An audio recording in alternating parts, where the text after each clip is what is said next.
Venecia alberga tesoros increíbles, lugares llenos de encanto, secretos que descubriremos en cada callejuela. Esta ciudad sigue conservando un sabor especial, un ambiente que la hace única y que motivará que queramos volver varias veces. Su entramado de callejuelas, surgidas muchas veces por canales, podrá hacer que nos perdamos, pero no nos desesperemos. Quizás podamos encontrar nuevos atractivos. Disfrutemos la ciudad sin prisa. Cuando leamos o escuchemos hablar de un sotoportego, se estarán refiriendo a un pequeño pasadizo cubierto. Además, cuando escuchemos campo, será una plaza. La ruta propuesta incluye lugares cargados de leyenda, de simbolismo. El visitante podrá toparse con muchos más atractivos a lo largo del viaje. Aquí solo hemos seleccionado algunos, ya que es una ciudad cargada de historia. ¿Preparados? Explicaremos un poco dónde estamos geográficamente. La laguna de Venecia es una laguna costera de agua salada con una superficie de casi 550 kilómetros cuadrados. Está conectada con el mar Adriático por 3 zonas, de forma que hay grandes variaciones del nivel del agua, producida por las mareas y por los vientos. La mayor de ellas es la marea de otoño, conocida como aguas altas. Es la que inunda regularmente gran parte de Venecia. La laguna en su origen sirvió como protección a los primeros pobladores y propició el crecimiento de la República de Venecia y de su imperio marítimo. Aún hoy es la base de un gran puerto marítimo, para el arsenal de Venecia y para las actividades pesqueras, además de ser una reserva limitada de caza y ser aprovechada para actividades de piscicultura. Originalmente, muchas de las 130 islas de la laguna eran pantanosas, pero gradualmente han sido drenadas y rellenadas para volverlas habitables. Muchas de las islas menores son enteramente artificiales, mientras que algunas áreas alrededor del puerto de Mestre son islas saneadas. Después de los dramáticos aluviones de 1966, el salvamento de Venecia y de la laguna se ha considerado como una prioridad nacional.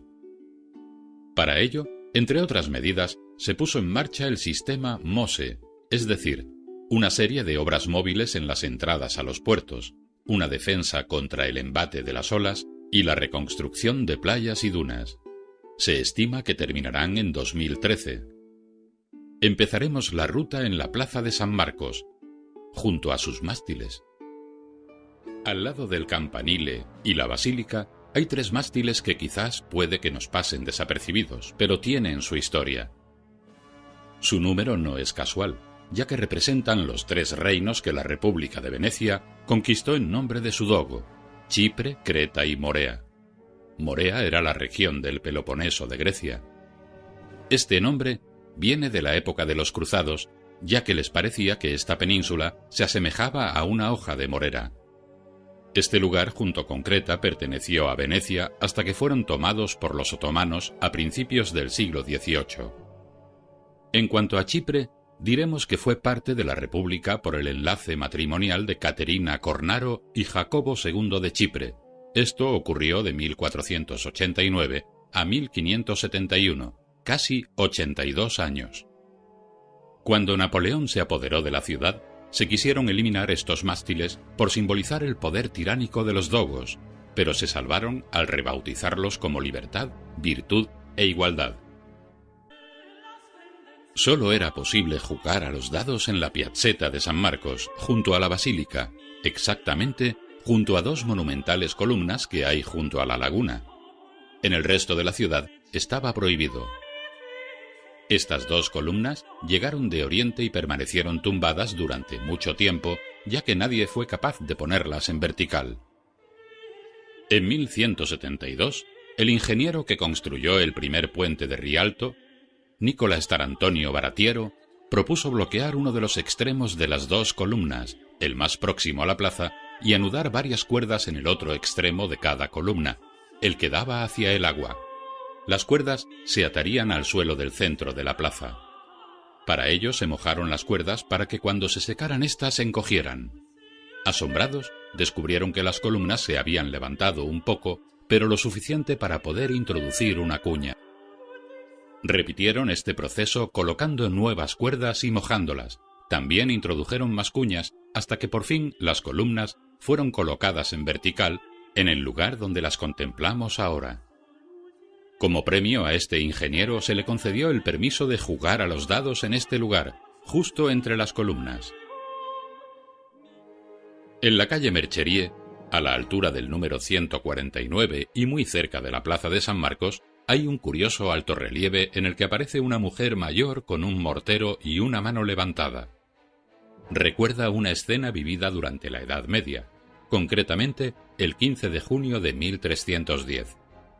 Había en Venecia unas poderosas familias que estaban deseando derrocar al gobernante de Venecia, el dogo Pietro Gradenigo. Por ello montaron un complot, pero el dogo, alertado por su red de informadores, frustró el intento de derrocarle. El grupo de insurgentes luchó contra las milicias en la plaza de San Marcos y finalmente huyeron por esta calle que ahora pisamos. Una anciana divisó a este grupo huir y decidió tirar un mortero con la suerte que cayó sobre el cabecilla de la milicia, matándole en el acto. Días después, la anciana pidió una recompensa por su hazaña, de forma que se le concedió que pudiera lucir en su balcón el estandarte de San Marcos el día del santo. Además, el alquiler de su casa no se vería nunca aumentado tanto para ella como para cualquiera que viviera en el inmueble. Mucho tiempo después, a mediados del siglo XIX, la ocupante de la casa mandó esculpir este relieve en la fachada para que nunca se olvidara esta historia que todos los venecianos conocían. Si miramos al pavimento de la calle, podremos ver una piedra blanca que indica el lugar exacto donde cayó el mortero y la fecha escrita con números romanos. En la fachada de esta iglesia podemos contemplar la escultura de Tommaso Rangone, obra de Alessandro Vittoria. Este hombre vivió en el siglo XVI y ha pasado a la historia como el descubridor de la planta que curaba la sífilis. Era la llamada madera de Indias o madera santa. La descubrió en un viaje a América del Sur al darse cuenta que los indios la usaban para este fin. Este hecho le hizo muy rico y famoso, de forma que su engreimiento y orgullo creció de forma desmesurada. Se cuenta que afirmaba que su biblioteca era una de las 7 maravillas del mundo y que tenía todo preparado para cuando muriese, de forma que un gran cortejo siguiera a su cuerpo poblado de símbolos y acompañado de animales que representaban hitos de su vida. Quiso hacer esta fachada alabando sus virtudes en varias iglesias, pero solo lo consiguió en esta a la que pagó la restauración del edificio en recompensa. En este conjunto escultórico vemos a Rangone sentado sobre una urna funeraria, portando la planta de la que había sido descubridor en una mano y un libro abierto en la otra, símbolo de su erudición. En él podemos ver escrito las palabras Deus hic, que significa Dios de un lado a otro, es decir, que Dios se puede encontrar en lo pequeño y en lo grande, en el microcosmos y en el macrocosmos, en la tierra y en el cielo. A su derecha hay un globo terrestre que muestra cómo estaban los astros en el momento de su nacimiento, el 18 de agosto de 1493. El signo de Leo aparece en el centro. A su izquierda hay una mesa con un globo terráqueo y algunos libros. Este conjunto está rodeado de 3 inscripciones en idiomas diferentes, una en latín que recuerda aspectos de su vida, otra en griego que habla sobre sus méritos culturales y otra en hebreo que recuerda que se puede realizar el proyecto divino de vivir 120 años. Esto último fue objeto de un libro suyo, Cómo vivir 120 años. Esta cifra no está escogida aleatoriamente, sino que obedece a las palabras del Génesis, donde se dice que la vida del hombre solo será de 120 años. Rangone habla en su libro de no consumir medicamentos y de rezar. Se dice que repartió copias de su obra al Papa, los dogos de la ciudad y otras autoridades. Al lado del puente de Rialto, casi enfrente de la iglesia de San Bartolomé, veremos una cabeza dorada en una de las fachadas. Recordemos que durante mucho tiempo la mayoría de personas eran iletradas y que muchas veces las tiendas se valían de símbolos para darse a conocer. Es el caso de este, que representa a la farmacia de la Testa de Oro. Este establecimiento era famoso por elaborar la poción conocida como teriarca, teniendo el privilegio de elaborarla 3 veces al año en vez de una como era normal. Sabemos que se siguió realizando hasta mediados del siglo pasado. La teriarca era un preparado medicinal que solo podía ser preparado por 40 farmacias de la ciudad. Lo decimos porque llegó a haber 90 establecimientos farmacéuticos. La teriarca se elaboraba en un mortero de bronce en plena calle. El farmacéutico tenía que exponer los ingredientes que iba a utilizar al menos 3 días antes. Era muy popular ir a ver las víboras en sus jaulas, ya que era uno de los componentes esenciales de todas las pociones. Cuando llegaba el momento de realizar la mezcla, se personaban unos funcionarios para controlarlo y siempre se hacía de forma pública una vez al año. Se decía que esta pócima rejuvenecía la piel y curaba otras muchas enfermedades. Cruzaremos ahora el puente de Rialto para acceder al barrio de San Polo y tras caminar un poco por la calle de enfrente, llegaremos al campo de San Giacomo. El campo de San Giacomo es conocido por los venecianos como la Plaza de San Giacometto. Aquí se encuentra el único edificio que sobrevivió al gran incendio de 1514 y muchos expertos la consideran como la iglesia más antigua de la ciudad. Este edificio tiene muchos añadidos y su fundación se remonta al siglo V. Llama la atención el gran reloj azulado que tiene marcadas 24 horas. Esto no es un capricho, sino que es uno de los primeros relojes instalados. Cuando se inventaron estos relojes, se pudo tener horas que durasen todas igual y a la vista de todo el mundo. La hora no coincide con la actual, ya que se empezaba a contar desde la puesta del sol, sobre las 6 de la tarde nuestras. Estos relojes no tuvieron éxito, ya que era difícil contar las campanadas al dar de 1 a 24 toques. Por ello, se instauró el sistema de 12 horas con 2 vueltas, de forma que cualquiera en los alrededores podía saber qué hora era al escucharlo. Frente a la iglesia está la estatua del Gobbo di Rialto, o el jorobado de Rialto. Este curioso personaje fue esculpido en 1541 por Pietro da Salò. Su uso era el de servir como plataforma para leer los anuncios de las autoridades, además de ser usado por los ciudadanos para denunciar las injusticias que sufrían. Este lugar sirvió para emitir las quejas contra el Papa, además de para colocar notas con comentarios críticos. También aquí terminaba el recorrido de aquel condenado por faltas leves que debía besar la estatua tras correr desnudo por la calle. Los ciudadanos decían que se comunicaba con Pasquino, la estatua parlante de Roma. La inscripción corresponde a la fecha de su restauración. Este personaje no era un jorobado, sino un labrador que acudió a la ciudad a trabajar. En el siglo XVI, mucha gente de la zona de Bérgamo vino a la ciudad y los venecianos le satirizaban por ser tan rústicos. Este pequeño puente tiene un nombre completamente indicativo de lo que sucedía en él: el Puente de las Tetas. Aquí se exhibían las prostitutas con sus vergüenzas al aire, de forma que terminaron por dar nombre al puente. Muchas veces se cumple que una ciudad portuaria es un gran centro de comercio y dentro de ese comercio también está el de la carne. Nos referimos a la prostitución. En la época de mayor apogeo, llegó a haber todo un barrio dedicado a uno de los oficios más antiguos del mundo.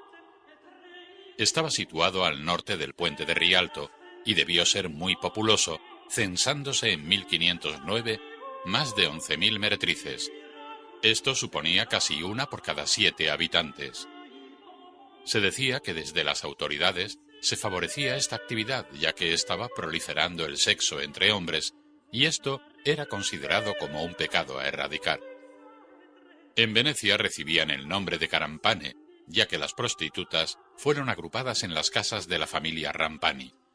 Su último representante había muerto, y estas casas fueron aprovechadas de esta manera. Esta actividad era controlada por el poder y se sometía a normas estrictas. Por ejemplo, no podían tentar a los hombres en las principales festividades cristianas como Navidad o Semana Santa, con pena de 15 latigazos. Los trabajadores debían volver por la noche a estas casas, si no, recibirían 10 latigazos y una multa. La fundación del templo es muy antigua, en torno al siglo X, pero en ella veremos pocos indicios de esta época. Sin embargo, tendremos muestras de muchas posteriores. El campanario, por ejemplo, es del siglo XIV. Su exterior no es nada llamativo, pareciendo casi un edificio industrial. Sin embargo, el interior está muy decorado, como veremos. Es de las pocas iglesias que no cuentan con una fachada monumental. Cuando penetremos en su interior, deberemos fijarnos en los marcos de sus puertas, ya que son los originales bizantinos, siendo uno de los raros ejemplos que se conservan. El mayor tesoro con el que cuenta la iglesia es el cuadro de la crucifixión y la resurrección de Cristo del maestro Tintoretto. El artista vivió en una de las casas de la plaza cercana a la iglesia y sabemos que frecuentaba este templo.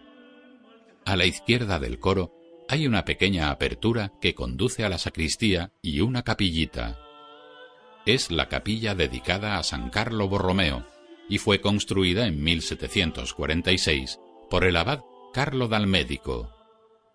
Está realizada con mármoles de varios colores, piedras semipreciosas y sillas doradas realizadas en nogal. Las paredes tienen colgados varios cuadros, como por ejemplo el Cristo en el jardín, atribuido a Leandro Bassano, o la Virgen y el Niño, la imagen de San Carlo Borromeo y San Felipe Neri. El techo está pintado con frescos de Pittoni. Por las callejuelas cercanas podemos ir a buscar una curiosa puerta que tiene su parte inferior más ancha para poder dejar paso a un tonel que entraría o saldría rodando.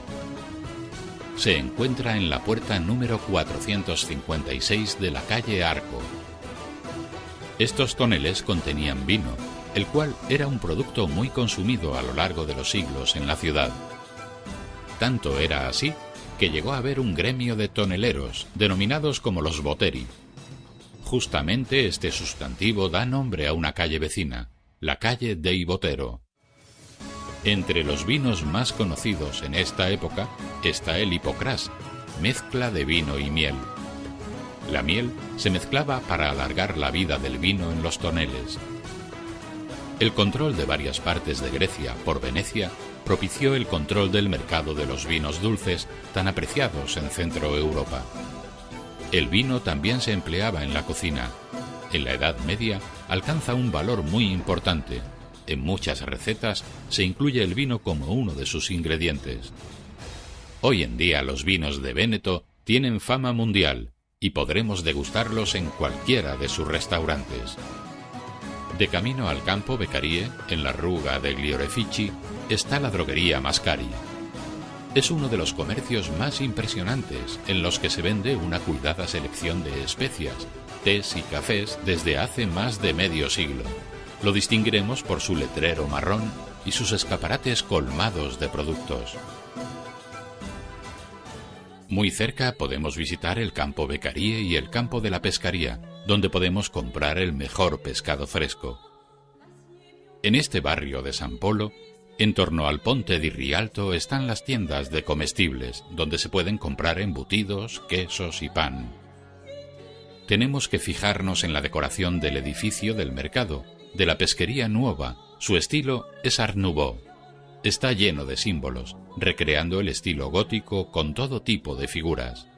Fue realizado por Domenico Rupolo, y muchas veces se ha creído que era mucho más antiguo por sus formas arcaicas, pero nada más lejos de la realidad. Se fecha en 1905. La iglesia de Santa María Formosa fue erigida en 1492 por el arquitecto Mauro Codusi. La primitiva iglesia era muy antigua, del siglo VII, que según la tradición fue una de las 8 fundadas por San Magno, obispo de Oderzo. El nombre de la Virgen, Formosa, tiene su origen en la aparición de la Virgen en forma de hermosa matrona al obispo San Magno. La Virgen le pidió al obispo que construyera un templo en el lugar donde apareció una nube blanca.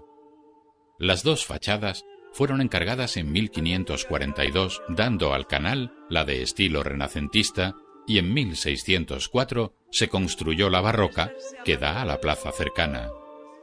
Entre las obras de arte del interior hay un políptico dedicado a Santa Bárbara, obra de Palma el Viejo, una de sus obras más aplaudidas.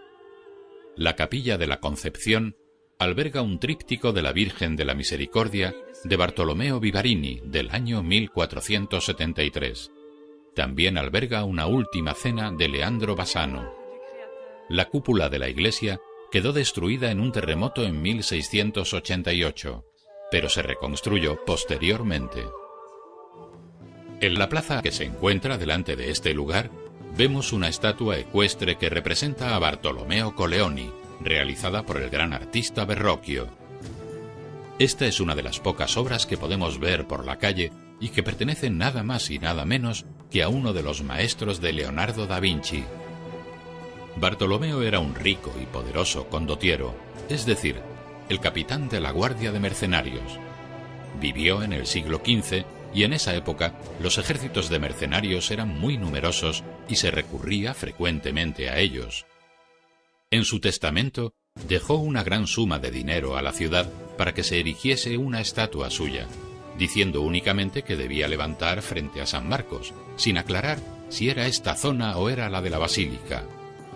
Naturalmente, la zona principal, la que era más importante, era la de la basílica, pero los gobernantes de Venecia la colocaron aquí porque no querían que un mercenario tuviera una estatua en tan principal lugar.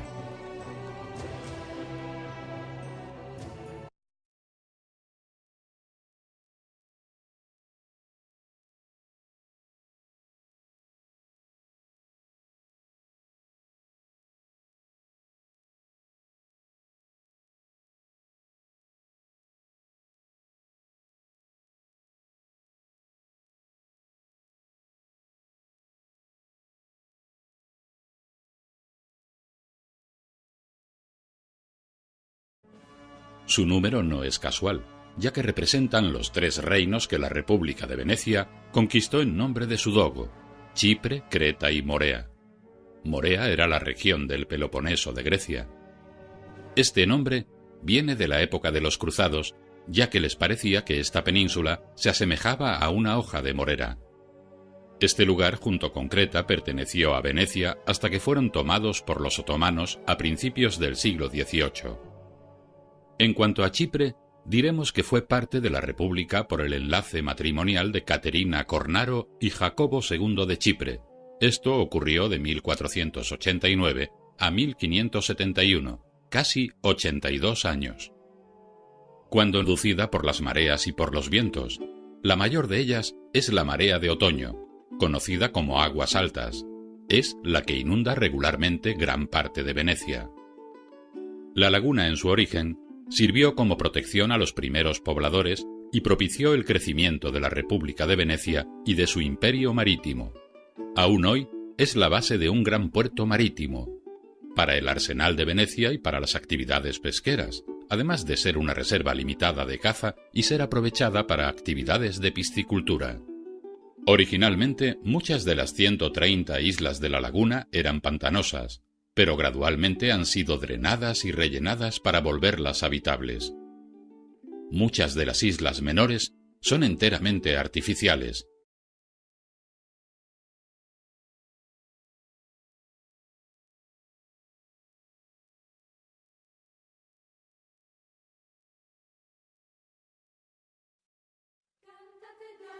Venecia alberga tesoros increíbles, lugares llenos de encanto, secretos que descubriremos en cada callejuela.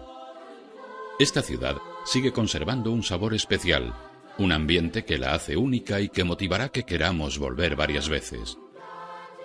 Su entramado de callejuelas, surgidas muchas veces por canales, podrá hacer que nos perdamos, pero no nos desesperemos. Quizás podamos encontrar nuevos atractivos. Disfrutemos la ciudad sin prisa. Cuando leamos o escuchemos hablar de un sotoportego, se estarán refiriendo a un pequeño pasadizo cubierto. Además, cuando escuchemos campo, será una plaza. La ruta propuesta incluye lugares cargados de leyenda, de simbolismo. El visitante podrá toparse con muchos más atractivos a lo largo del viaje. Aquí solo hemos seleccionado algunos, ya que es una ciudad cargada de historia. ¿Preparados? Explicaremos un poco dónde estamos geográficamente. La laguna de Venecia es una laguna costera de agua salada con una superficie de casi 550 kilómetros cuadrados. Está conectada con el mar Adriático por 3 zonas, de forma que hay grandes variaciones del nivel del agua, mientras que algunas áreas alrededor del puerto de Mestre son islas saneadas. Después de los dramáticos aluviones de 1966, el salvamento de Venecia y de la laguna se ha considerado como una prioridad nacional. Para ello, entre otras medidas, se puso en marcha el sistema MOSE, es decir, una serie de obras móviles en las entradas a los puertos, una defensa contra el embate de las olas y la reconstrucción de playas y dunas. Se estima que terminarán en 2013.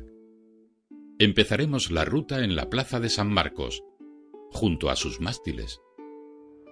Al lado del campanile y la basílica hay 3 mástiles que quizás puede que nos pasen desapercibidos, pero tienen su historia.